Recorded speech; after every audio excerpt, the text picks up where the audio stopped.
Bien, buenas tardes. Vamos a comenzar con el taller de introducción a la creación de bases de datos para humanidades. Estoy aquí simplemente para dar la bienvenida y presentar a Juan José Escribano. Es ingeniero técnico por la Universidad Politécnica de Madrid y actualmente trabaja como informático en unidad editorial y además es alumno de filología en la UNED. Con lo cual, bueno, pues es un doble honor presentarle porque no solamente nos va a transmitir sus conocimientos tecnológicos, sino que además nos entiende y entiende para qué los necesitamos, cosa que es bastante más importante en este campo de las humanidades digitales. Así que, bueno, pues no tengo mucho más que decir. Os dejo con Juanjo. Para cualquier duda, para los que nos estáis escuchando a través de Canal UNED, en la propia página de Canal hay un apartado de consultas. Si escribís ahí una consulta, estaremos atentos al correo electrónico para que durante la sesión Juanjo la pueda contestar. Y en cualquier caso, bueno, pues cuando terminemos la sesión también él dejará su correo electrónico para todas las dudas que puedan surgir, las prácticas y todo esto que os va a explicar él después cómo lo vamos a realizar. Muy bien, pues bienvenido. Muchas gracias. Bueno, pues bienvenidos todos al taller de introducción a la creación de bases de datos para humanidades. Ya me ha presentado Elena, así que tampoco hay mucho más que decir. Antes de empezar, bueno, comentar que soy consciente de la dificultad que pueda entrañar la cantidad de contenido que vamos a ver en unas pocas horas. Todo el contenido que se va a ver aquí va a quedar colgado en una web para que podáis luego descargarlo. Si no queréis tomar nota, no hace falta que estéis ahí apuntando, porque bueno, tanto la presentación como el código fuente de las aplicaciones pequeñas que vamos a ir creando ya está subido, ya se puede descargar y podéis utilizarlo sin problema. Hemos habilitado también un servidor web, ahora daré la dirección, donde vamos a poder ver en tiempo real las prácticas que hemos ido haciendo y bueno, ya están allí preparadas para ahorrar tiempo, y donde luego el que quiera pues también podrá subir, ya hablaremos para el que le apetezca pues poder subir allí sus prácticas y sus pruebas y demás. No pasa nada, no se rompe nada, y si se rompe pues se arregla, no hay problema. Y bueno, pues vamos a empezar, ¿no? El objetivo del taller son tres partes, ¿no? Lo vamos a dividir en tres partes, pero sobre todo, yo la idea que quiero es transmitir es que tengáis una visión muy amplia de lo que es Internet, de cómo funciona una página web y de cómo funciona una aplicación web, ¿no? Marco un poco en negrita aplicación y página porque se utilizan indistintamente. En realidad en la terminología no somos muy estrictos, por lo menos no demasiado, pero si nos ponemos muy puristas hay una diferencia, ¿no? Una diferencia importante. Una página web es un sitio de Internet sobre el que tú no tienes ninguna interacción más allá de ver los contenidos, ¿no? Pues se me ocurre la página web de un periódico, la página web de las asignaturas de filología de la UNED, o la página web de cualquier evento, cualquier página que no tengamos nada, que no requiera una interacción. Luego tenemos lo que se denomina una aplicación web. Una aplicación web no deja de ser una página web, pero nos permite interactuar. Nos permite, a lo mejor, por ejemplo, hacer consultas a una base de datos, nos permite... Perdón. Que es que se ha desconectado esto. Lleva mucho rato desconectado. No, antes estaba haciendo pruebas y lo tenía puesto, pero se ha quitado. Ah, pues he sido yo, me parece. Sí. Sin querer, sí. Vale. Si alguien no tiene acceso a Internet... Vale, pues quiero. ¿Sí? Sí.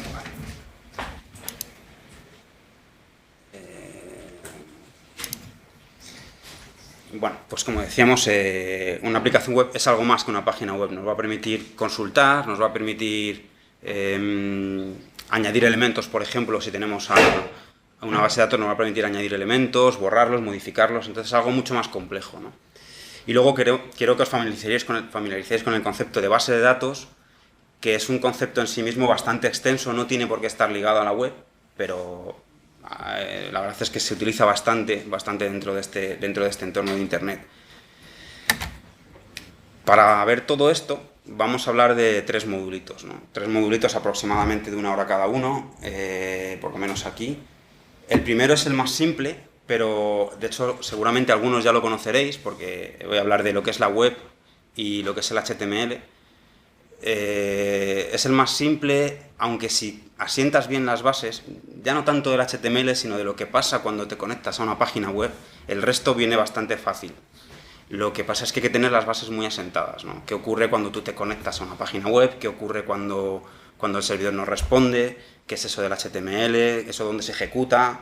¿Qué es eso de, ya lo veremos, del PHP, que veremos más adelante? Si hay una base de datos, ¿dónde está esa base de datos y cómo se accede a ella? Entonces los módulos lo vamos a dividir en 3 partes, digo, el curso se divide en 3 partes, web y HTML, creación de una web dinámica con PHP y acceso a la base de datos a través de PHP. Vamos a utilizar PHP y MySQL, que es uno de los, se podría decir, estándar, bueno, tampoco es que sea un estándar, pero es la tecnología más empleada en Internet a día de hoy.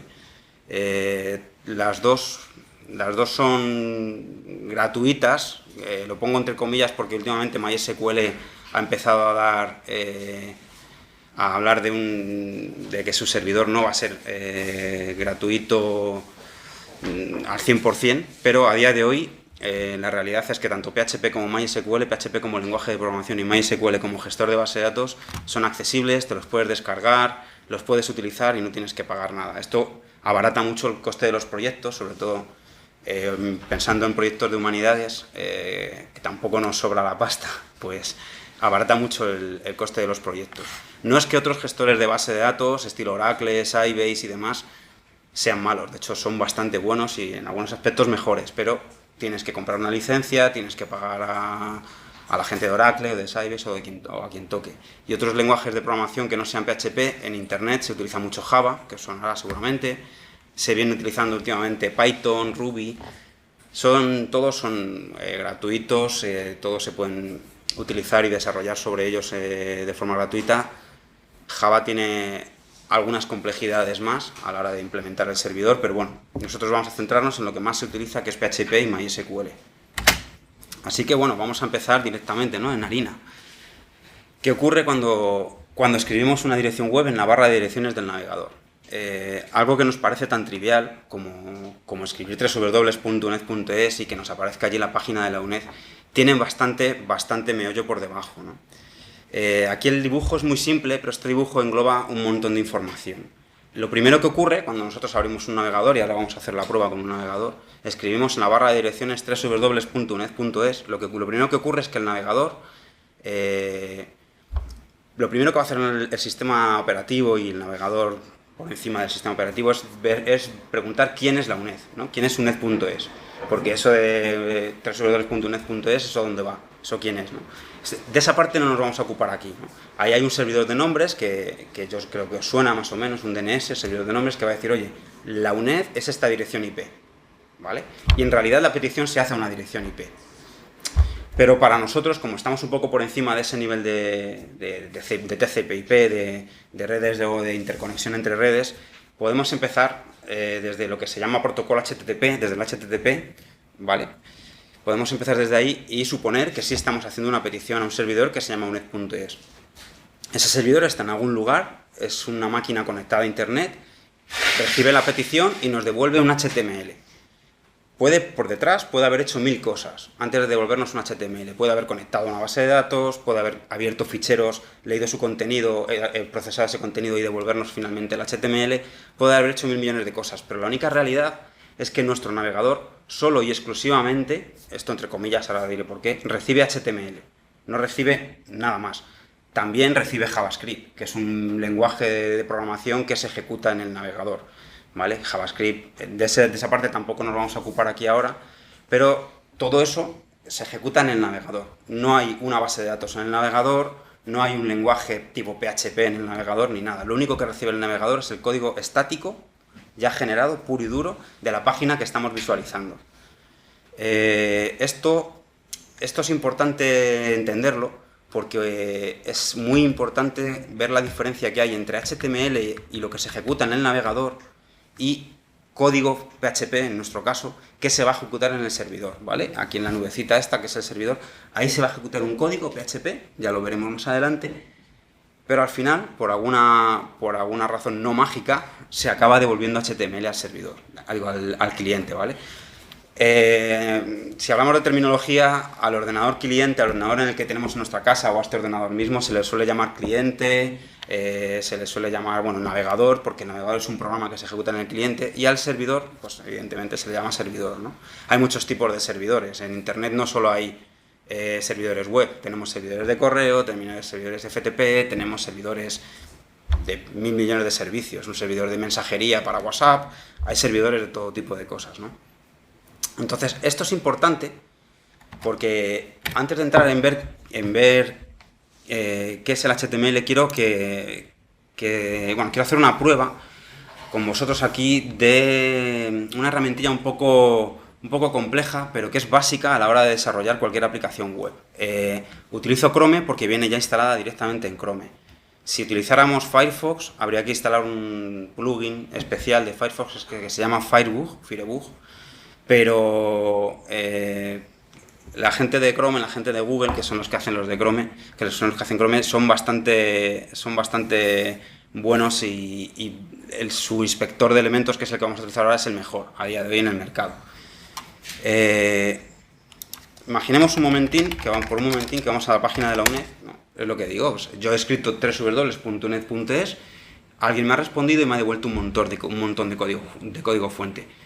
No me han devuelto esto. En realidad lo que me ha devuelto el servidor, si le damos a botón derecho a la página y vemos código fuente de la página, es un montón de texto con una serie de etiquetas que son las que vamos a empezar a ver ahora, y además bastante complejo, ¿no? Pero si os fijáis, esto es lo que me ha devuelto el servidor. Esto es HTML, esto es legible, esto se puede más o menos entender, y es lo único que me devuelve el servidor. HTML y, si acaso, trocitos de JavaScript, pues como este que tenemos aquí, ¿no? Aquí hay un trocito de JavaScript. Esto es un trozo de código que se ejecuta aquí en nuestro navegador. Pero todo esto se ha ejecutado en el navegador. Es el inspector. Vamos a trabajar un solo detalle con el inspector de elementos. El inspector de elementos, que bueno, en Chrome se abre directamente pinchando en inspector de elementos, nos va a permitir ver todo el contenido fuente de la página y todas las peticiones que está haciendo nuestro navegador por debajo cada vez que conectamos a un servidor. Esto es muy interesante para que tengamos un concepto en la cabeza. Cuando nosotros hacemos una petición a un servidor web y nos devuelve un montón de HTML, no solo nos devuelve HTML, nos devuelve HTML e imágenes, por ejemplo, ¿no? Y si además ese código JavaScript que se ejecuta en el navegador hace otras peticiones, pues de repente empezaremos a ver que nuestro navegador conecta allí y allá y a 1000 millones de sitios, y todo eso se acaba descargando y en informática se dice mucho, se renderiza la página, del inglés viene de render, se formatea ese HTML y se pinta como se supone que se tiene que pintar. Entonces, solo como curiosidad, si nos fijamos cuando hemos abierto el inspector, aquí podemos ir viendo todo el HTML que se ha ido montando, ¿de acuerdo? Esto luego nos va a ser muy útil, porque si yo me pongo pongo el ratón encima de cualquiera de los elementos, pues vamos a ver cómo vamos a ir viendo cómo se iluminan las partes que corresponden, los trocitos de código de HTML que corresponden a esos elementos, a cada uno de los elementos que integran la página, ¿de acuerdo? Entonces, bueno, nos va a permitir, cuando ya, si en algún momento estamos trabajando, hemos hecho ya nuestra aplicación web que consulta nuestra base de datos y queremos dejarla más bien bonita y queremos dejarla útil o usable, como se suele decir, y que funcione en todos los dispositivos, nos va a tocar trabajar mucho con esta herramienta. Entonces, bueno, la dejo aquí marcada para que juguéis con ella y sobre todo para que cotilleéis páginas de otros, que el 80% del desarrollo que se hace cotilleando las páginas de otros. Esto es una realidad como un templo, esto es así. ¿Cómo lo has abierto? Sí, lo voy a cerrar y lo vuelvo a abrir. Si tienes Chrome, le das botón derecho y donde pone inspeccionar elemento, se te abre dependiendo de cómo tengas configurado el navegador, a lo mejor se te abre un pop-up distinto, o a la derecha o abajo. Luego hay otro aspecto que quería resaltar. Si pinchamos en Network, de momento no aparecerá nada. Network nos va a mostrar todas las peticiones que hace un navegador a la hora de acceder a una página web. Si yo, teniendo Network abierto, recargo la página de la UNED, Veis que esto, pues en realidad hace un montón de peticiones por debajo. Además, aquí como estamos, supongo que los servidores de la UNED estarán por aquí cerca y responden bastante rápido. Pero aquí podemos ver un montón de información interesante, ¿no? Si os fijáis en la URL es portal.uned.es. La URL es la dirección, es el localizador. De hecho, se llama localizador. Si lo tradujéramos al castellano, se diría que es el localizador universal de recursos, ¿vale? Es una dirección de Internet que nos permite localizar un cierto recurso. En este caso, la portada del servidor de la UNED, ¿vale? Esto hasta aquí, esto es el nombre de dominio, portal.uned.es. Bueno, yo escribí www.uned.es, pero en algún momento me ha redirigido a portal.uned.es, ¿de acuerdo? Y esto a partir de aquí son páginas y parámetros. Dentro del servidor de la UNED tengo una serie de páginas y una serie de parámetros que configuran cada página.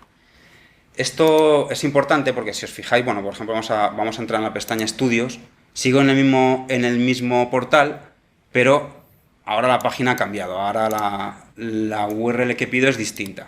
Si comparamos otra vez esto con la principal, veis como la URL ha cambiado, ¿vale? Cuento esto solo para que nos familiaricemos con conceptos como URL, parámetro y dominio, ¿de acuerdo? Será luego importante. Con el inspector pues podemos ver que nos hemos conectado, esto está bonito verlo porque aquí vemos que nuestro navegador ha hecho una petición y me refiero a una petición GET. Hay dos tipos bueno, hay tres, pero sobre todo se utiliza con dos tipos de peticiones en Internet, GET y POST. El protocolo HTTP dicta que el navegador tiene que conectarse a un servidor, en este caso a portal.uned.es. Esto es una conexión TCP que se escapa un poco de nuestro objetivo y le tiene que hacer una petición, tiene que decirle, oye, dame algo. Bueno, pues como todo protocolo tiene un lenguaje, tiene una serie de palabras reservadas o como lo queráis llamar, que tiene que seguir el protocolo, que tiene que seguir el navegador para que el servidor le entienda. GET significa dame un recurso, ¿vale? ¿Qué recurso? Pues dentro de tu servidor, portal.uned.es, me vas a dar el recurso page, interrogación, bla, bla, bla, bla, bla, no sé qué, es que llama igual portal, ¿vale? Y el servidor le ha devuelto un 200. Esto es un valor de estado, es un código que significa, muy bien, has pedido algo que tengo y que te puedo entregar, ¿de acuerdo? Y a partir de aquí le entrega todo el HTML de la página y ese HTML de la página además pide otras cosas, como por ejemplo, vamos a omitir los CSS ahora de momento, pues como por ejemplo el icono, el logo de la UNED. De hecho, si pinchamos sobre el logo de la UNED y lo abrimos en una nueva pestaña, vemos que se abre el logo de la UNED, que es este mismo que estaba aquí. Además es curioso porque en realidad sí podemos acceder al GIF del logo de la UNED. Es decir, no deja de ser un recurso también abierto, ¿de acuerdo? Un recurso que tiene que estar en algún lado. Y así podíamos ir viendo todo, podíamos ir cogiendo todas las imágenes que hubiera en la página y viendo lo que es cada una. Esto es un píxel de 1x1, esto no se ve, no tiene mucha historia, pero podíamos ir viendo todo lo que se carga en la página. Así que si queréis cotillar cualquier página, esto no tiene por qué funcionar solo en la UNED, funciona en cualquiera, ¿no? Si alguno tiene interés en ver cómo funcionan los de Google, pues vas a Google, inspeccionas elemento y aquí tienes el código de la página, ¿vale? Y aquí tienes lo que hace Google cuando tú le haces una petición. Lo que no nos van a contar es cómo buscan. Pero, por lo menos, tenemos ahí una serie de información, ¿de acuerdo? Entonces, ya hemos más o menos comprendido qué ocurre cuando haces una petición web, ¿de acuerdo? Lo que ocurre es que tu navegador está pidiéndole a un servidor que le dé un recurso, el que sea, una página. El servidor le está devolviendo un trozo de HTML, el navegador evalúa ese HTML, si tiene imágenes las vuelve a pedir, si tiene CSS los vuelve a pedir y al final acaba pintando todo dentro de nuestro navegador. Bien. A ver, modo pantalla completa. Como os he comentado, lo que acaba recibiendo el navegador es HTML, ¿de acuerdo? El HTML no deja de ser... no es un lenguaje de programación, no nos podemos equivocar. El HTML es un lenguaje de etiquetas y es un lenguaje que solo está diseñado para mostrar información, no para programar. Entonces no puedes esperar del HTML que se ejecuta en tu navegador. Bueno, no es que se ejecuta, de hecho el HTML no se ejecuta, se interpreta. El navegador es suficientemente listo como para interpretar el HTML. No puedes esperar que haga que él solo haga un acceso a una base de datos o que él solo haga coger un fichero de texto, leerlo y mostrarnos su contenido. El HTML solo pinta la información y lo entienden los navegadores. ¿Qué navegadores? Pues los que todos conocemos, Explorer, Firefox, Chrome, Safari y una infinidad de navegadores que hay por el mercado, que son minoritarios, pero que está curioso también a veces jugar con ellos, bajárselos y ver cómo cada navegador pinta la información de una manera distinta, ¿no? Ya hemos visto antes que el ejemplo básico, el ejemplo de una página web era el código fuente de la UNED, por ejemplo, ¿no? Es demasiado amplio para empezar. Si lo que queremos es empezar a hacer una página web, esto que presento aquí sería un ejemplo de página web, ¿de acuerdo? Un ejemplo muy básico de una página web. Es decir, cuando yo me conecte, si yo esto lo subo a un servidor, al que yo quiera, y cuando me conecto con mi navegador a ese servidor y le digo, oye, dame esta página, imaginemos que la llamamos prueba.html, digo, dame prueba.html. El servidor web me va a devolver, si lo tiene, si lo hemos subido bien, me va a devolver prueba.html y esto sería un HTML muy básico, ¿no? Vamos a distinguir aquí dos partes. Todo HTML, bueno, no sé si alguno ha trabajado con etiquetas TEI y con XML, verá una similitud bastante grande entre las etiquetas TEI de XML y el HTML. El HTML se podría decir que es un subconjunto de un XML. XML es algo muy global, muy genérico, y HTML es una implementación real. Hay un consorcio que se dedica a estandarizar el HTML y son los que se ponen de acuerdo en lo que tiene que tener o no tiene que tener el HTML. Luego, los navegadores cogen ese estándar de ese consorcio y lo implementan, lo programan. Los tíos que programan un navegador, los frikis de Mozilla, que son una panda, esos que son también muy buenos, pero son muy frikis, pues esos tíos se leen todos los días lo que vaya sacando el consorcio y va implementando o no, porque luego cada navegador puede implementar o no el estándar HTML. A día de hoy, si trabajáis con HTML y con páginas web, a día de hoy ya hemos sobrepasado y estamos muy por encima de los problemas que había hace unos años. No sé si os acordaréis o os pasaría alguna vez que con Explorer 6, Explorer 7, hace 4, 5, 6 años, Explorer 8 incluso, las páginas se veían de una manera y las abrías en Firefox se veían de otra, las abrías en Chrome y Chrome siempre fue bastante decente, la verdad, las cosas como son, pero bueno, sobre todo lo típico, es que no me funciona en Firefox, no, pues es que no va a funcionar porque no se implementan igual las cosas. Ahora ya sí, ahora ya parece que se han puesto más o menos, o que todos han puesto un esfuerzo importante en que por lo menos lo básico se pinte igual, funcione igual y haya cierta homogeneidad. Entonces, bueno, el navegador cogería este HTML y lo pintaría y diría, yo tengo dos partes, un header que se delimita por la etiqueta head y fin de head, y un body, que se delimita por la etiqueta body y fin de body. Toda etiqueta en HTML tiene que estar abierta y cerrada. Si no la cierras, es muy probable que el navegador sea lo suficientemente listo como para cerrarla él y pintarte la información de una manera decente. Pero si la página es muy compleja, a lo mejor acabas montando un circo interesante. Entonces, acordaos de cerrar bien todas las etiquetas. Por ejemplo, si yo no cerrara title, el navegador es suficientemente listo para cerrármelo cuando ve el fin del body. Va a decir, bueno, yo no sé qué va a pasar el fin del header, yo no sé qué va a pasar a partir del body, pero bueno, el title tenía que haber llegado hasta aquí y aquí te lo cierro. Pero conviene hacerlo bien, entre otras cosas porque luego vienen problemas famosos de SEO, quiero que mi página salga bien, salga la primera en Google cuando me busquen y demás. Si no está bien hecha la página, pues es el robot de Google pues no va a entender, bueno, lo va a entender, pero va a ser más complicado que lo entienda como tú quieres que lo entienda, ¿vale? Esta es una página muy básica, aquí vemos unos cuantos elementos. Como es una página web que no hace nada especial, ¿de acuerdo? Esta página web yo la puedo subir a un servidor y me la va a servir directamente, o si yo estoy trabajando, no es necesario para ver HTML estático sin imágenes ni nada. Lo de las imágenes es otra historia, es fácil, pero es otra historia. Yo puedo editar esto en un fichero de texto, TXT tiene que ser texto puro, no vale Word, no vale PowerPoint, no valen cosas raras. Lo edito, lo guardo como lo que sea, .html, y lo abro con el navegador, lo voy a ver, ¿vale? No hace falta que esté en un servidor. En este caso, si lo hemos subido a un servidor, pues para que la prueba sea más real, ¿no?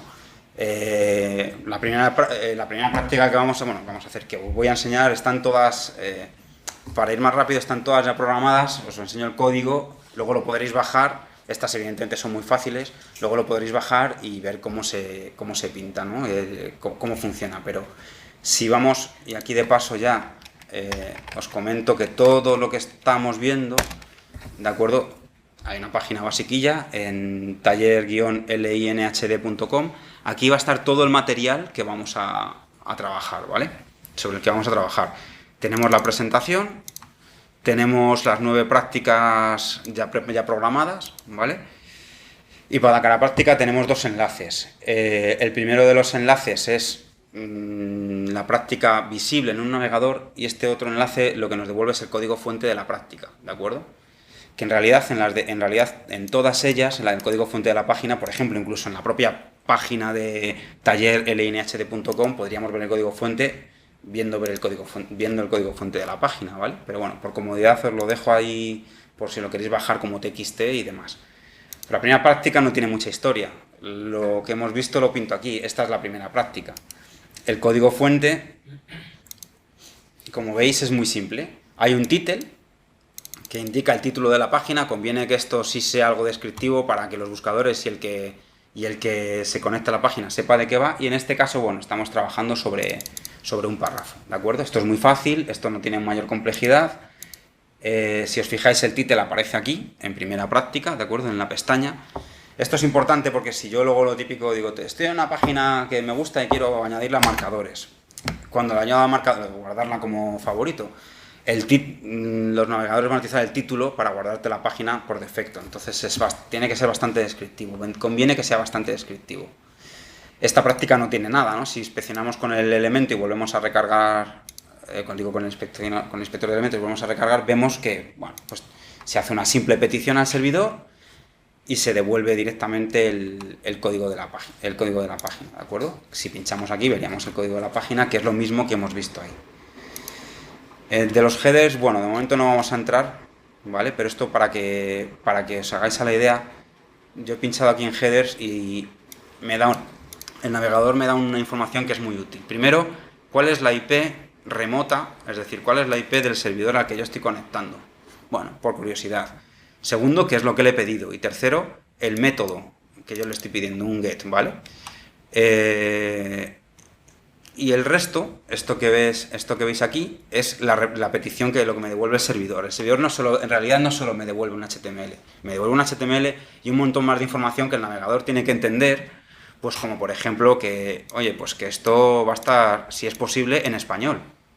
O bueno, esto ya son temas de comprimido o no comprimido.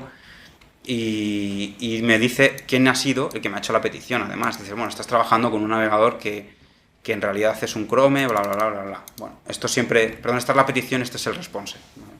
La petición, el request es lo que tú haces, es lo que le ha enviado el navegador, y el response es la respuesta del servidor. Bueno, de momento no vamos a entrar aquí, pero sí que conviene que sepáis que esto está ahí, que lo vais a poder utilizar y que seguramente lo tengáis que utilizar cuando llegue el momento de trabajar sobre páginas web reales. Entonces vamos a continuar. Esta parte la quiero hacer un poco más a matacaballo, porque HTML yo creo que es bastante simple, no tiene demasiada complejidad, y donde nos vamos a detener bastante probablemente sea en la parte de PHP y MySQL. Entonces, bueno, si hay alguna duda, pues nos lo comentáis, pero yo creo que no tiene demasiada complejidad, ¿no? Vamos a ver las etiquetas básicas de HTML para que podamos formatear un texto o cualquier elemento, pero es muy, muy, muy, muy básico, ¿de acuerdo? Luego os doy un enlace donde aparece todo el HTML, todas las referencias de HTML que hay, que es bastante amplia. Entonces, bueno, las etiquetas básicas con las que podéis empezar a trabajar para formatear un texto. La P de párrafo es cuando metes un texto entre P y fin de P, pues el navegador va a entender que es un párrafo, le va a dejar un espacio al texto y va a quedar un poco visualmente va a quedar entendible. Luego es importante también, porque si en algún momento, bueno, todavía está un poco verde el tema de la web semántica, pero no anda lejos. Entonces los conceptos párrafo, salto de línea, cabeceras, titulares y demás, que son conceptos que nosotros manejamos, los navegadores, no, pues hasta ahora, bueno, ahora se empieza a hacer más, pero hasta hace poco no eran, bueno, pues sencillamente te lo pintaban ahí y ya está, ¿no? Ahora se puede hacer un montón de información, se pueden hacer herramientas que, partiendo de esos conceptos, pues relacionan la información o obtienen la información de otra manera, ¿de acuerdo? Pero bueno, eso es un poco más allá, pero bueno, ahí está lo de la web semántica, ya iremos llegando poco a poco a ello. Yo, para mi gusto, está demasiado verde, pero bueno. Ve resalto de línea, la ve el resaltado en negrita, pues como cuando estás escribiendo un Word, ¿no? Que dices, de aquí a aquí quiero que vaya en negrita, pues entre B y fin de B va a ir en negrita. La I en cursiva, la U en subrayado, si os fijáis todo esto viene del inglés, ¿no? P de paragraph, break, salto de línea, bold, negrita, italic, underline.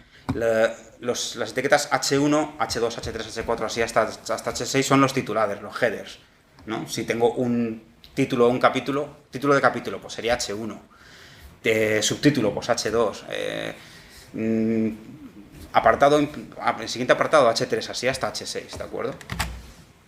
Entonces, bueno, vamos a ver la práctica 2, tampoco sin detenernos demasiado. Esto es un ejemplo de cómo quedaría la práctica 2, de cómo quedarían todos estos elementos que hemos estado viendo hasta ahora. Hay uno más que no está indicado, que es el quote, el block quote, que este sí que os viene muy bien, porque para hacer citas, en realidad está pensado para escribir citas o trozos de texto en el HTML, ¿vale? Depende cómo tengas los estilos, cómo hayas de configurar los estilos de la página, él lo pinta de una manera distinta. Iba a decir que lo sangra, pero no siempre así, ¿no? Y bueno, si vemos el código fuente de la página, vamos a ir comprobando pues, que lo que va entre H1 y fin de H1 es un titular, aparece más fuerte, en negrita. Lo que va entre P y fin de P es un párrafo interesante, porque entre P y fin de P tengo un párrafo y dentro tengo elementos. El HTML se puede anidar, las etiquetas HTML se anidan, de hecho, ¿de acuerdo? De forma que yo indico que todo esto es un párrafo, pero dentro tengo algo que está en itálica, iba a decir, bueno, sí, en cursiva, algo que está en negrita y además meto saltos de línea. Pues todo esto es un párrafo, ¿de acuerdo? Esto sigue siendo el mismo párrafo, pero esto está en negrita, esto está subrayado y esto está en cursiva. Esto va fuera de párrafo, no hace falta que todo el texto vaya en párrafos, esto ya dependerá de cómo estés maquetando la página. Y luego tenéis un elemento block quote que, sin que yo le diga nada, veis cómo me lo sangra un poco y me lo distingue un poco del resto del texto, ¿de acuerdo?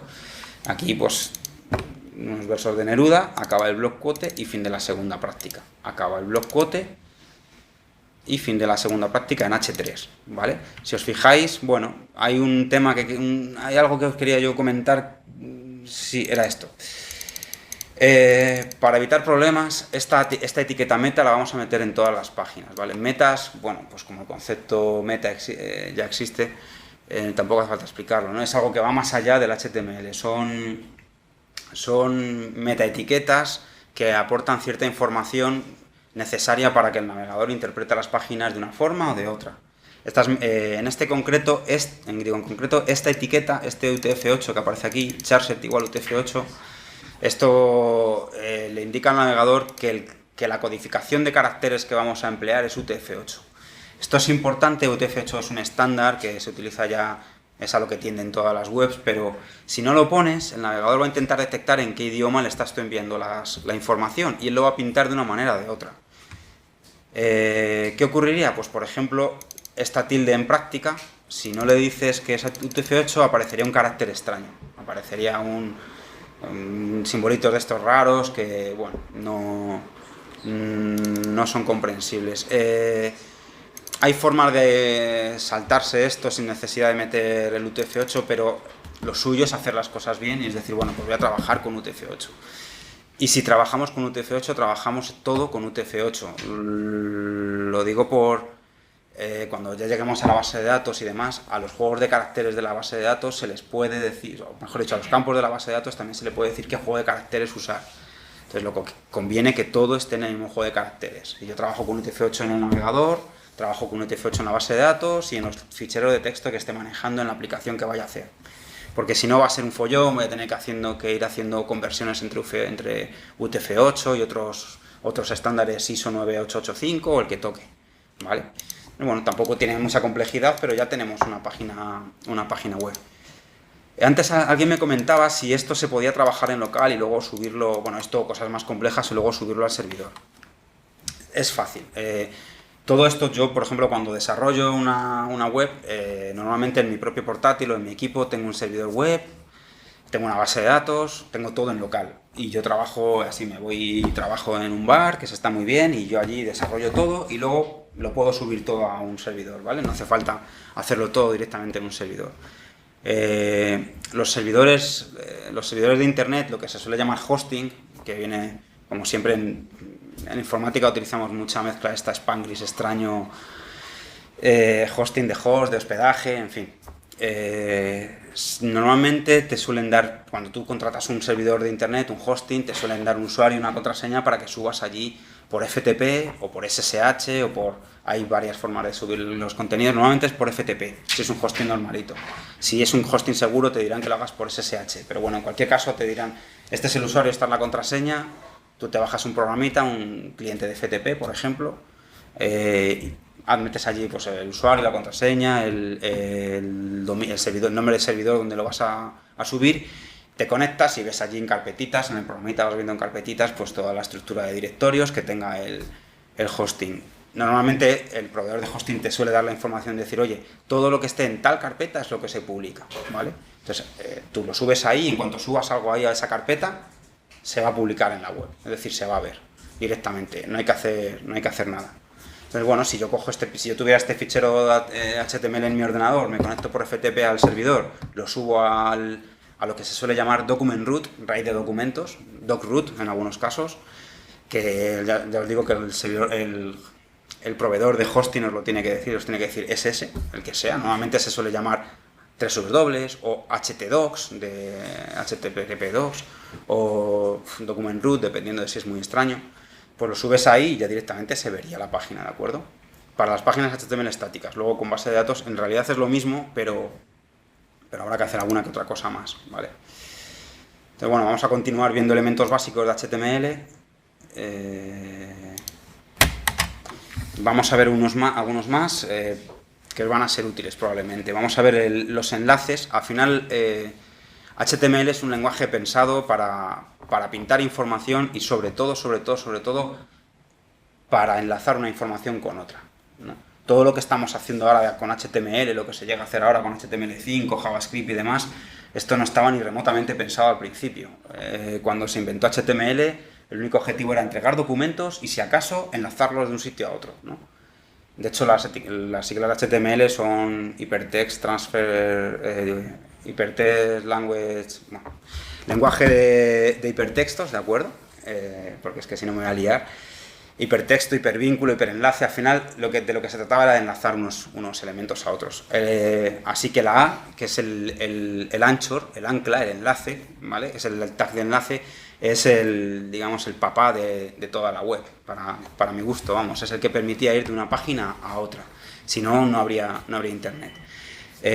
Los tags no van solos, ¿de acuerdo? Reciben a veces, como por ejemplo en el caso del A, recibe una serie de parámetros.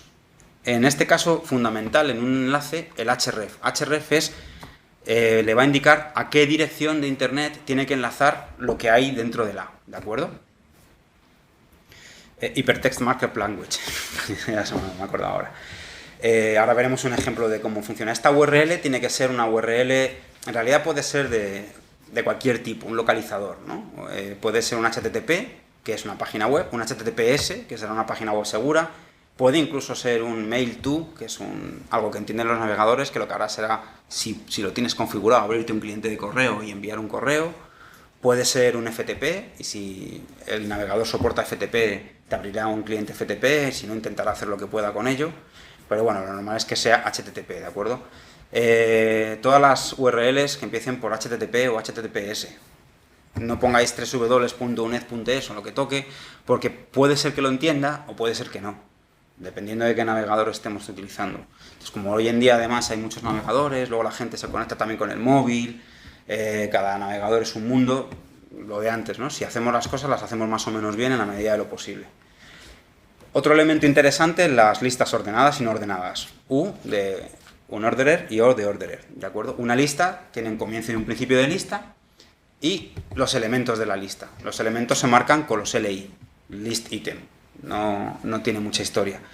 Entonces, si yo tengo una lista de 5 elementos, la abriré con UL, iré diciendo list item, primer elemento de la lista, list item, segundo elemento de la lista, así hasta los 5 elementos y la cerraré el UL. He puesto U y es UL, ahora lo vamos a ver en el código, ¿vale? Si es ordenada, va a aparecer 1, 2, 3, 4, aunque luego eso se puede cambiar por ABC o lo que sea. Si es desordenada, van a aparecer puntitos, nada más, ¿de acuerdo? Por ejemplo, sí, de hecho me equivoqué antes, es UL, no U, ¿de acuerdo? De hecho U es underline, es subrayado, ¿vale? Esto sería, por ejemplo, esto sería un ejemplo de un enlace y 2 listas. Un enlace que va a ir a la página de la UNED. Aquí he puesto otro atributo un poco aposta que no he contado antes para engañaros, el target igual blank. Esto le indica al navegador dónde tiene que abrir esa página, si en la misma página en la que estamos o abrirse una nueva, para que no pierdas la página en la que estás.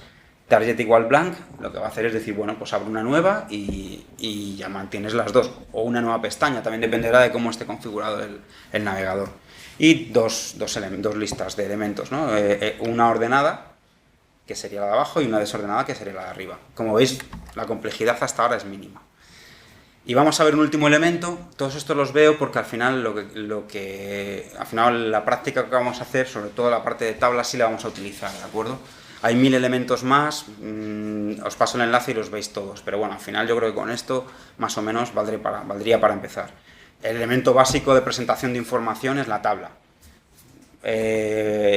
Una tabla nos va a pintar una serie de filas y columnas de una manera ordenada. Table es el tag que se utiliza para indicar que empieza una tabla, y en cada una de las filas tendremos que decir tr, row es fila en inglés, table row, ¿vale? Fila de tabla, y dentro de cada fila van a ir indicadas las columnas, ¿no? Vamos a ver un ejemplo, porque si no parece que queda un poco más lioso. Esto es una tabla que pues es de 2 filas y 2 columnas, ¿de acuerdo? A mí me gusta mucho sangrar los elementos del HTML, porque esto visualmente me permite entender qué está pasando por debajo. De hecho, si lo fuéramos mucho más estrictos, todo esto de TR y fin de TR debería estar también un poquito sangrado, ¿de acuerdo? Da igual, el navegador lo entiende como aunque lo metas todo en una misma línea. Eso no es problema, él lo va a entender y lo va a parsear perfectamente. Lo que pasa es que tú a la hora de leer el código te vas a volver un poco tarumba.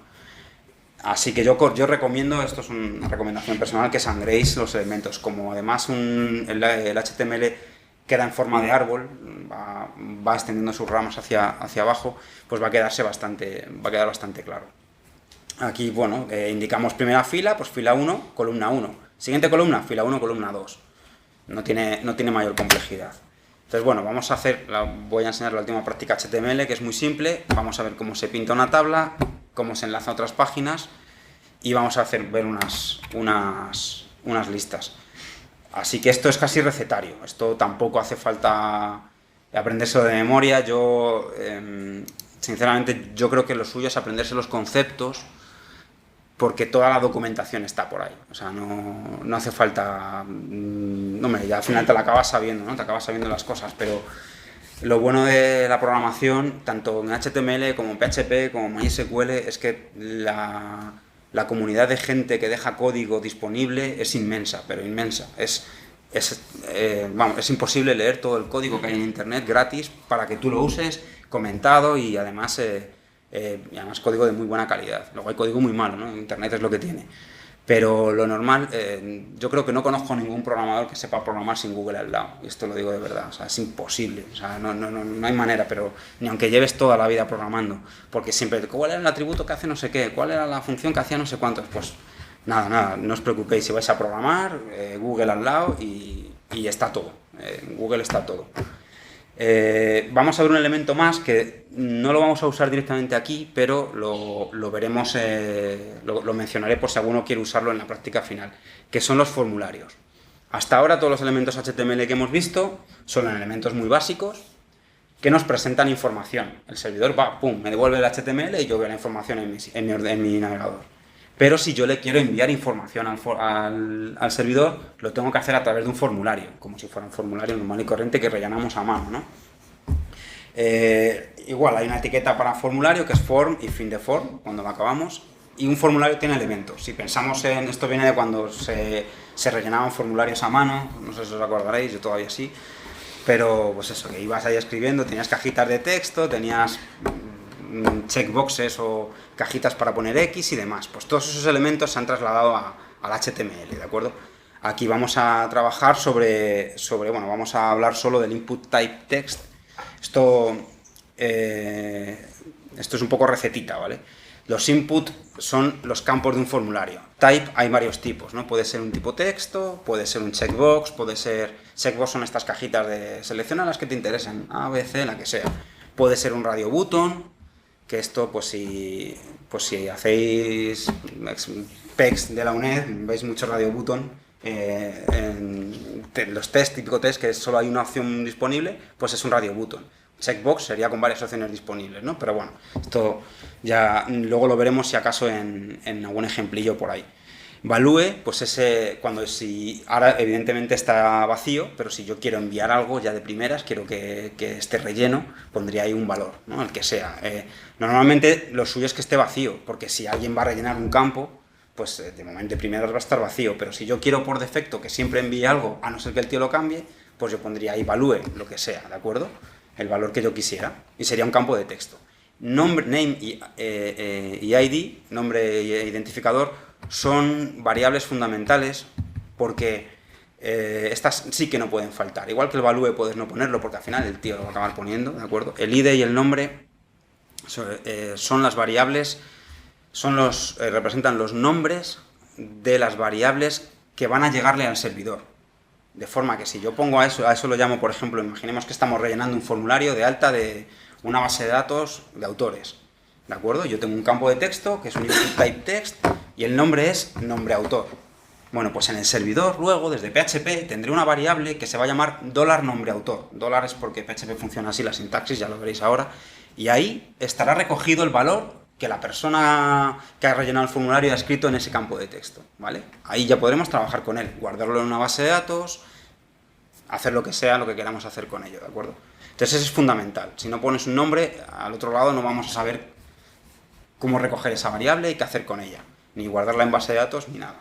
Entonces, bueno, tenemos por aquí, si no me equivoco, tenemos por aquí una práctica 4, ¿para qué? La práctica 3 nos la hemos saltado, la de tablas.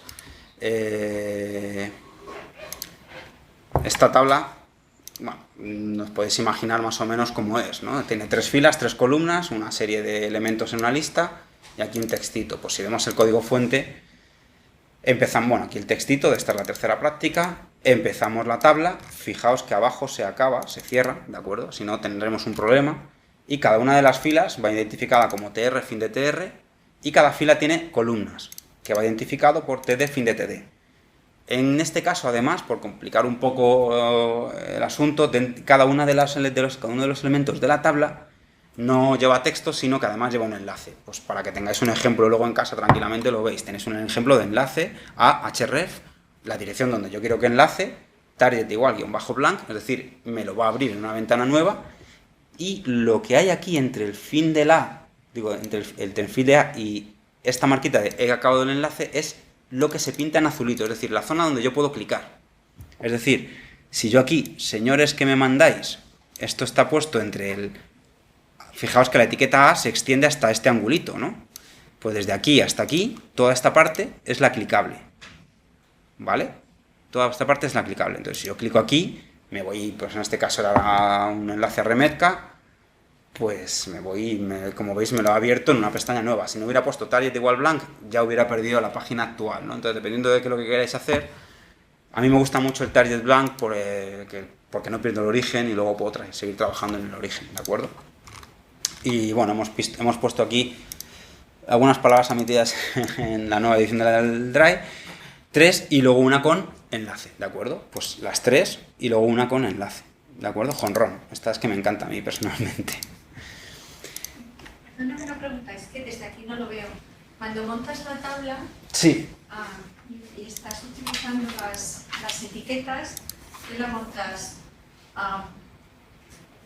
columna, línea, o sea, columna, línea, línea, línea, columna, línea, línea, línea. Al revés. Columna, todo hasta abajo, y luego siguiente columna, y luego... Primero identificas una fila y luego las columnas de la fila. Vale. Siguiente O sea, fila, columna. las columnas de la fila, Vale, sí. vale. De hecho, si te fijas, empieza la tabla aquí, ¿de acuerdo? Y lo... Yo desde aquí no veo nada, por eso. lo pongo un poco más grande. Pues espera, Bueno, no. con un, Sí.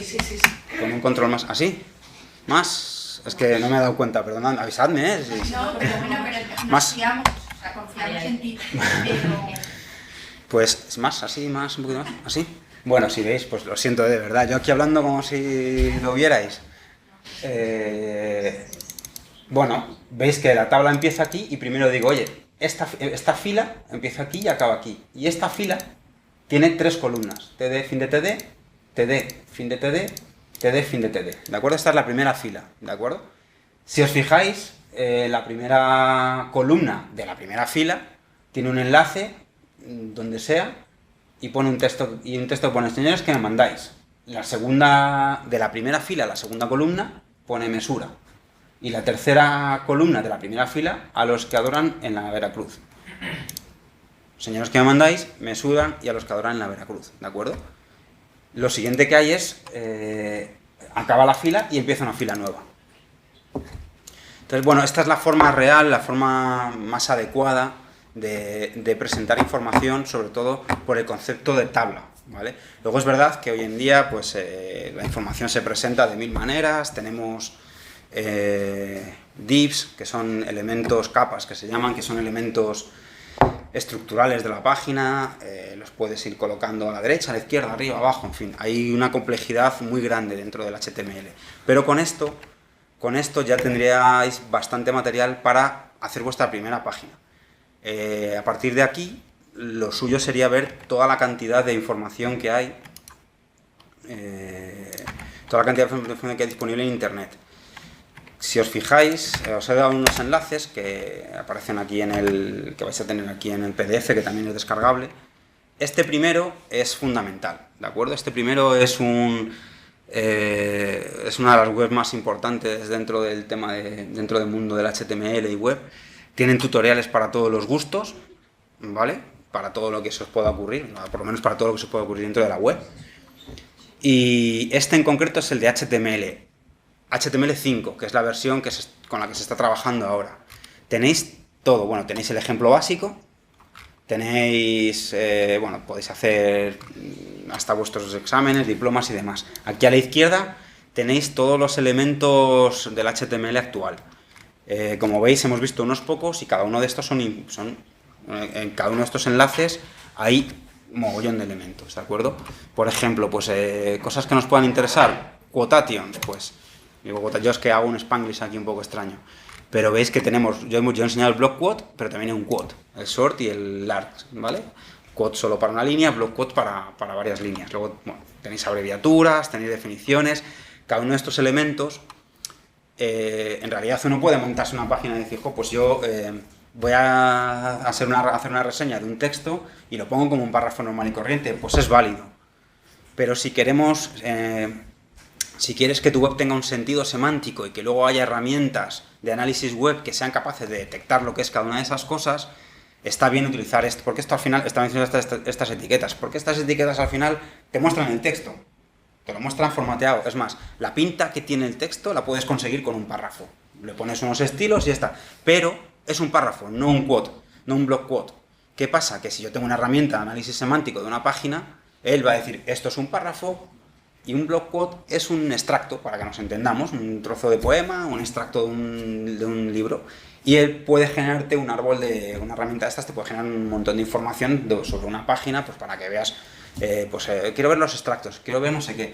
Si no se lo dices, no pasa nada, la web se va a ver, ¿de acuerdo? De hecho, casi nadie usa todos los elementos estos. Pero nosotros, sobre todo estos que tienen que ver con definiciones, con extractos y demás, deberíamos usarlos por si acaso, si estamos haciendo una web, pues estoy pensando en Vieses o en Remetka, hay extractos, puede haber definiciones, todo esto estaría bien hacerlo bien desde el principio, para que luego haya herramientas semánticas que puedan obtener esa información directamente, ¿de acuerdo? Pues aquí tenéis las tablas, las listas, los bloques, en fin, un montón de información, y además todo con sus ejemplos. O sea que, mira, en este caso la tabla, pues viene bastante clarito. Yo hubo un elemento en la tabla que no os dije nada, aparecía al lado de tabla, igual que aquí ponen style width 100%, que esto, bueno, esto es un elemento que le da aspecto a la tabla, pues que ocupe el 100% de la página, ¿de acuerdo? Yo puse border igual a 1, está en el ejemplo. Era solo para pintar los bordes de la tabla, ¿de acuerdo? Si veis el código fuente de la página y no le ponéis este border igual a 1, si no se lo ponéis, o ponéis border igual a 0, no pinta los bordes de la tabla. Entonces, bueno, pues la información está, aparece, quizás te puede interesar más o menos, eso ya depende de cada caso. Significa esto que los tags HTML tienen atributos, que todo esto se llaman atributos, ¿de acuerdo? Atributos de los tags. Y hay, pues, infinidad de tags. Hay tags con más atributos, tags con menos atributos, ¿de acuerdo? Si estáis trabajando con páginas web, esta página y la de developer de Mozilla, bueno, vamos a hacerlo sobre el mismo navegador, deberían de ser las páginas más vistas en vuestro navegador. Esta gente también tiene un tutorial muy bueno de HTML. Además, yo me fiaría mucho de esta documentación porque el estándar, Mozilla siempre ha sido una de las compañías o de las entidades que ha llevado el estándar web más a... De hecho es la puntera, ¿no?, en el estándar web. Siempre sus navegadores, el Firefox, antiguamente era el Mozilla, ahora es el Firefox directamente, siempre han sido los que más han respetado los estándares. Entonces esta gente sabe bastante de esto. De hecho, mire, bueno, trabajan para... Este es el consorcio, ¿de acuerdo? La w3.org es el consorcio que determina cómo tiene que ser la web, el HTML, ¿de acuerdo? Bueno, pues es importante, bueno, esta página es como curiosidad, podéis leer aquí sobre todo lo que se está haciendo ahora, sobre todo lo que va a ocurrir, se reúnen cada cierto tiempo, sacan nuevos estándares y... Bueno, es interesante estar un poco pendiente de todo este mundillo, ¿no? Aquí hablan de sus estándares, de cómo debería... Aquí un apartado muy interesante, web semántica, XML, en fin, de cómo debería ser la web. Yo creo que no hay casi nadie que cumpla los estándares, pero estaría bien. Pero no hay casi nadie que cumpla los estándares. Son muchísimos y hay que cumplirlos. Pero normalmente, a no ser que desarrolles con mucho tiempo y mucha tranquilidad, como siempre tienes el pie de alguien del que pone la pasta encima, pues vamos a hacerlo rápido y mejor rápido que bien. Pero las cosas habría que hacerlas bien, ¿de acuerdo? Hay un validador, por si acaso alguna vez escribís HTML y no sabéis si está bien o mal, o por qué no se puede ver, o si cumple los estándares. Hay un validador de HTML, ¿de acuerdo?, que es el validator de la W3C. Aquí ponéis cualquier dirección web y le dais a chequear y os dice si esa web cumple o no cumple. Por ejemplo, ya os anticipo, mi primera práctica no cumple. Y ahora os diré por qué. Bueno, ninguna de las prácticas cumple. ¿Por qué? Porque, bueno, pues en fin, es mejor. Faltaría decirle al HTML, para que fuera exactamente HTML puro, habría que decir aquí al principio qué tipo de HTML es, qué versión, que se hace, es un atributo que es doctype, no sé qué, no sé cuántos, versión 1, 2, 3, la que corresponda. Si no se lo pongo, el validador de W3C me va a decir, oye, esta página no cumple. De hecho, bueno, pues si la ponéis aquí y le das a chequear, me va a echar la bronca por varias cosas, pero sobre todo porque bueno, empieza diciendo que no sabe lo que es el UTF-8, pero todo esto es porque no le he dicho cuál es la versión de HTML que tengo que usar. Ellos mismos, evidentemente, esto es una cosa muy curiosa, vamos a validarles a ellos mismos, pues ellos mismos se validan genial, ¿no? ¿Por qué? Porque son los que lo hacen. Si os fijáis, al principio de la página hay algo que yo no he puesto, que es, oye, ¿qué es esto? Porque tú me dices que es un HTML, pero ¿de verdad es un HTML? Y si es un HTML, ¿sobre qué estándar estás trabajando? Porque hay varias versiones y demás. Entonces le dicen, oye, doctype, HTML, y el estándar es, y además aquí, bueno, pues esto es un DTD, una hoja que indica qué es, bueno, de hecho va a tardar un rato en descargársela, que indica qué elementos tiene esa, no se la está descargando o no quiere descargársela, pero aquí aparecerían todos los elementos del HTML que estás utilizando, bien definidos. Se lo ha descargado, a ver, por curiosidad lo podemos ver, abrir con... Siempre, ¿dónde está el abrir? Bueno, es que no sé si quiero abrirlo con... Vamos a dejarlo, el ordenador no es mío, no sé con qué me lo va a abrir, lo suyo sería abrirlo con un TXT, siempre, todo, HTML, XML, DTDs, todo con el Notepad, Notepad++, o los que trabajéis o trabajemos con Linux, el gedit, el vi, lo que sea. Además es que si no, Windows para eso es un poco así, un poco puñeterete, y te mete muchos caracteres de salto de línea y cosas extrañas, ¿vale? Esto lo digo porque si por ejemplo estáis tenéis los documentos, lo voy a decir así, imaginaos que tenéis un montón de Words, de ficheros en Word, que tienen toda la información que queréis cargar en una base de datos, y os toca el tedioso trabajo de copiarla y meterla en la base de datos.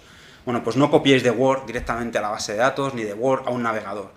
Pasadlo por el Notepad, por lo que toque, porque si no van a meterse un montón de caracteres que no son estándar y que van a romper nuestra página, ¿vale?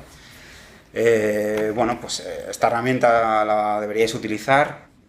Si falla algo, como antes, pues te dice por qué ha fallado, es bastante útil y bueno, en realidad, si os fijáis, yo creo que no hay ninguna web que... Bueno, tengo yo curiosidad. No sé yo si habrá alguna web que la cumpla. Esto no se debería hacer, pero... No, pero... Bueno, luego lo editamos y no se ve. No, bueno, pues hay unos cuantos errores. 498. Pero no pasan... O sea, es decir, la página se ve. Es más, yo conecto se ve y en todos los dispositivos, ¿de acuerdo? Lo que pasa es que el audio del 3C es muy pijotera. Y entonces te dice todo. Aquí habría que ir viendo cada una de las entidades, pero te dice, oye, esto no lo has hecho exacto, esto no lo has hecho exacto. Si queremos ser puristas, tenemos que ir página a página. Yo conozco muy pocas que lo hagan, ¿de acuerdo? Entonces, bueno, tampoco os volváis locos, pero está bien saberlo. Una pregunta, pero luego realmente esos errores que detecta influyen a la hora de navegar. Dependiendo qué error sea, si es un error muy básico, muy grave, por ejemplo, si te detecta, por ejemplo, si no está cerrado un tag.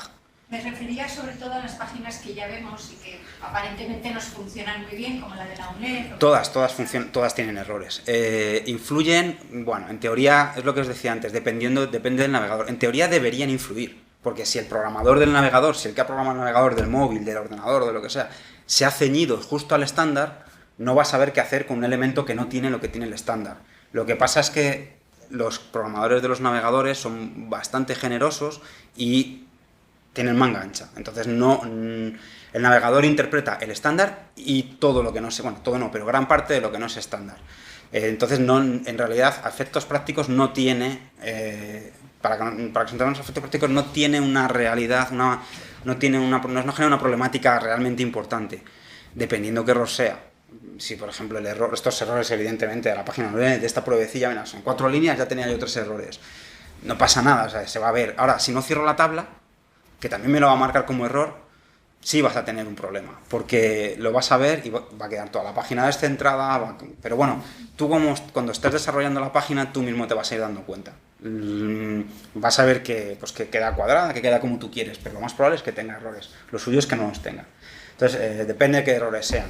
Ya habéis visto que, bueno, yo no he hecho la prueba con Google, pero probablemente la gente de Google en sus propias páginas, y digo Google porque es uno de los estándares y demás, y me gusta mucho hablar de ellos porque como están lejos, pero esa gente tampoco lo hace, y eso que es muy bueno haciendo las cosas, pero tampoco tiene todas sus páginas cuadradas.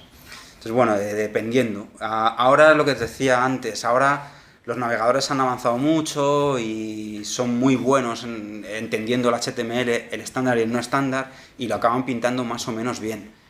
Pero bueno, quien te dice a ti que mañana no llega la gente de Firefox o de Chrome y dicen, pues a partir de ahora solo estándar, y pues tu página se deja de ver. De hecho, yo creo que a todos os ha pasado, páginas que se veían en Firefox y no en Chrome, o no en Explorer, o al contrario.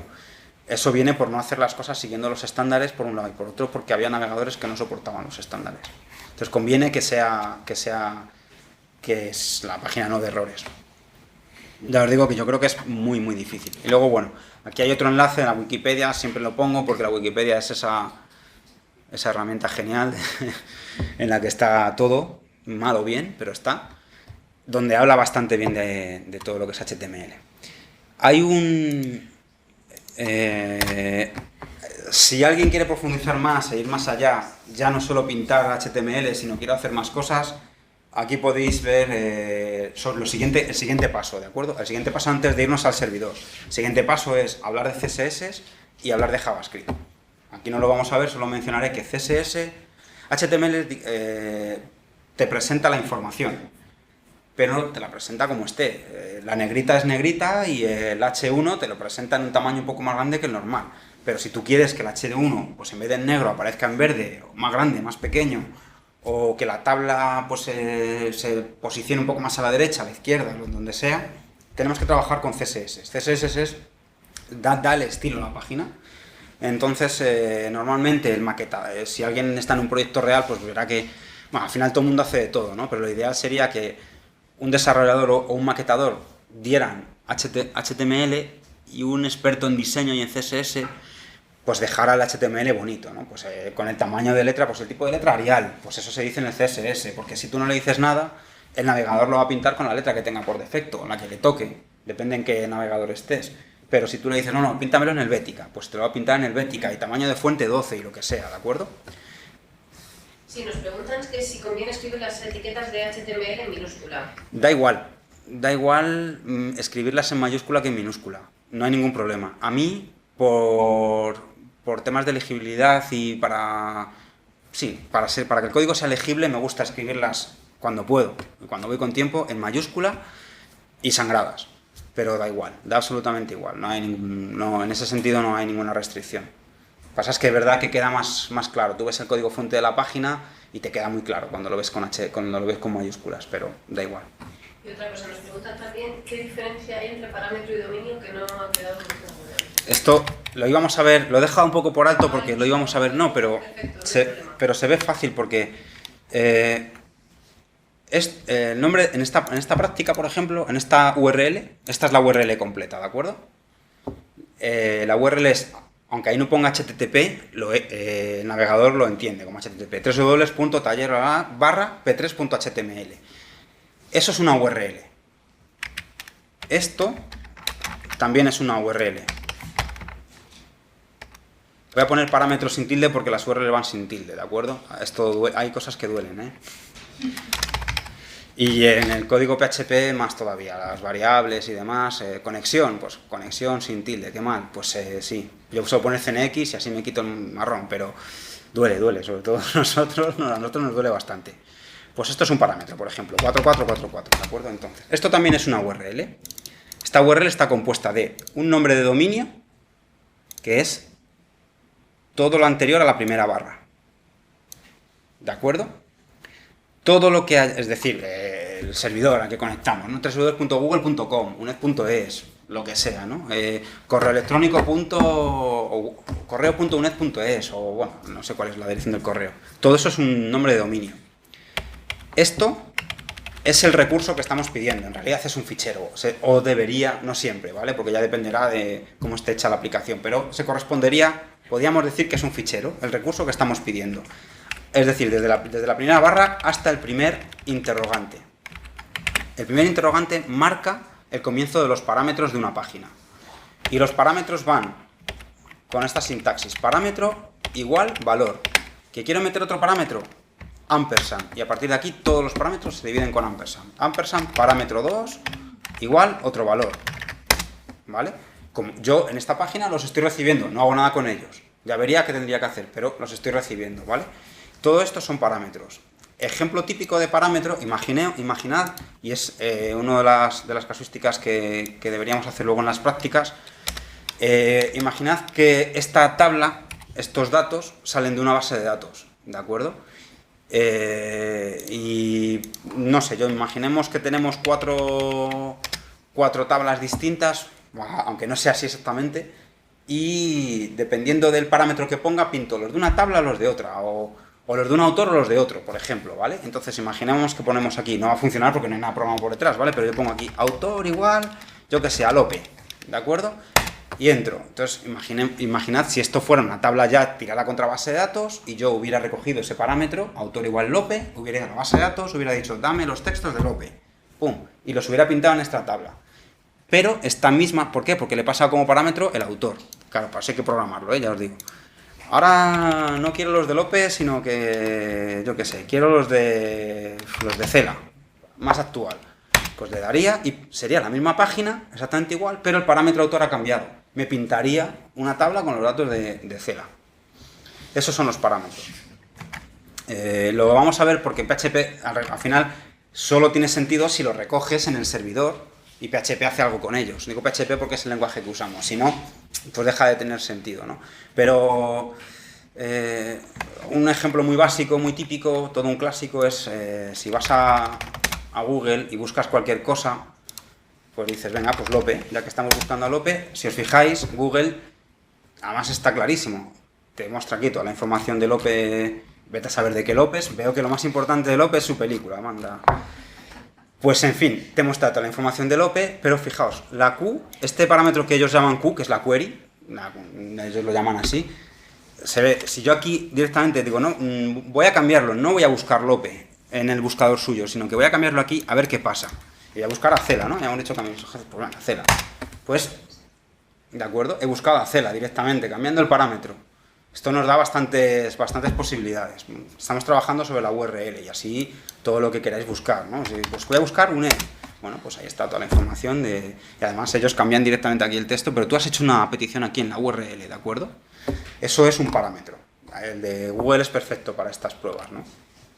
Entonces, bueno, hasta ahora lo que hemos visto es muy simple. Hemos visto cómo nos conectamos a un servidor, cómo nos devuelve información y cómo esa información es HTML. Hasta ahora he ido un poco rápido porque yo creo que más o menos todo el mundo pues, se vale para trabajar con estas tecnologías.